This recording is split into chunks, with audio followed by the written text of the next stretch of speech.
What's up, guys? This is Dion. I'm gonna make a video talking a couple things about CQB, especially at Stonebreaker this year at GTI. A lot of new people are going to be coming in. A lot of veterans are going to be coming in. Some will want to stay outside the entire weekend. Some may want to go inside. So I'm gonna give y'all some tips and tricks, and some advice on the areas on the inside of it. I'm gonna go over is the whole violent action part. Basically, violent action means if you're going to be breaching into a building, don't stop for any reason whatsoever. Because we've seen this all plenty of times. You go in, you're ready to breach, you're like maybe the third, fourth man going in. The first two guys get taken out, and all of a sudden you want to stop. That is the worst thing you can do, especially when you got like 4 or 5 other people trying to breach into that same room, and you stop. You see it, if you look at some of my other videos on my YouTube channel, people are breaching and they stop midway. Nothing drives me more insane than seeing that happen. I've already gotten, the orders from the commander. I'm considered Order 227. So you best hope I'm not behind you, because I will push you into that room and it will be a lot worse versus you just running in there trying to go out.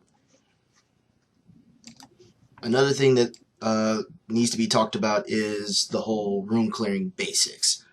When you go into a room, the first thing you need to remember is the point man's always going to be right, no matter what. So whatever he goes into a room, whether he goes left or right, that's his call. And so say like the point man decides to go left. The second man, he needs to go right to cover the first man's backside. Third man will either follow the point man or go straight forward to clear out anything in the middle. Don't sit here and all try to go to one side of the room, because let there be that one person sitting on the other side of the room that nobody else is accounting for. Something from personal experience is to have a battle buddy going inside there. There's no need for you to be going lone wolf in there, especially if it's your first time going inside these main buildings, because you can get lost on any of these floors, and the next thing you know, you're in a dark area, which is going to be much worse for you because you don't know where you're going to go from there. So on top of having a flashlight so that way you can sit there and know what you're looking at, have somebody with you.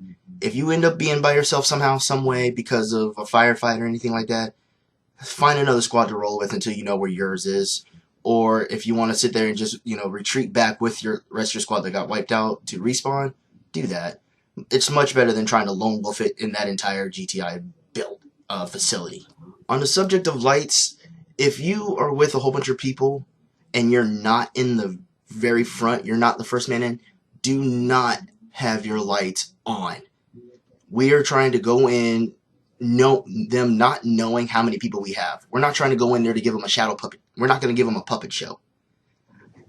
Only the front man should have their light on for any reason, unless you are going to be looking left or right of him, not directly behind him. Do not backlight anybody.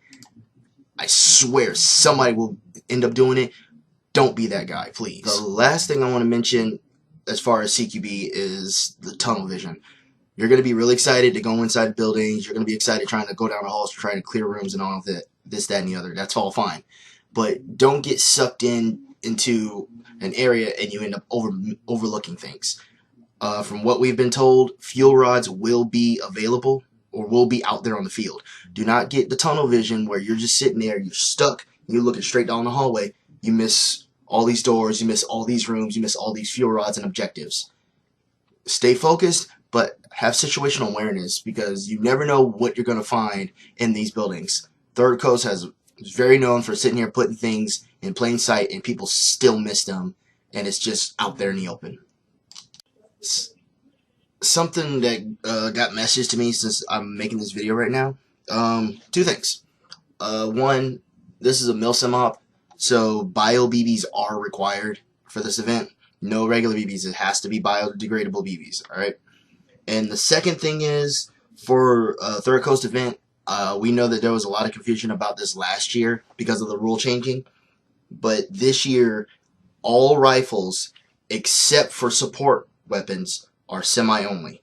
The only weapons that are allowed full auto this year is the support weapon. So if you got an LMG, M249, M240 Bravo, RPK, anything that is seen in the service that is a support weapon is allowed full auto. Everyone else semi only. All right, guys. That was just the basics of CQB. I can always explain more, throughout the week if more people want to know what's going on or anything like that. If you have any questions, feel free to message me. I'm on Facebook. I'm on Instagram. I got YouTube. Don't be afraid to ask me anything about CQB tactics or anything like that. All right, guys? So I'll see y'all out there at Stonebreaker.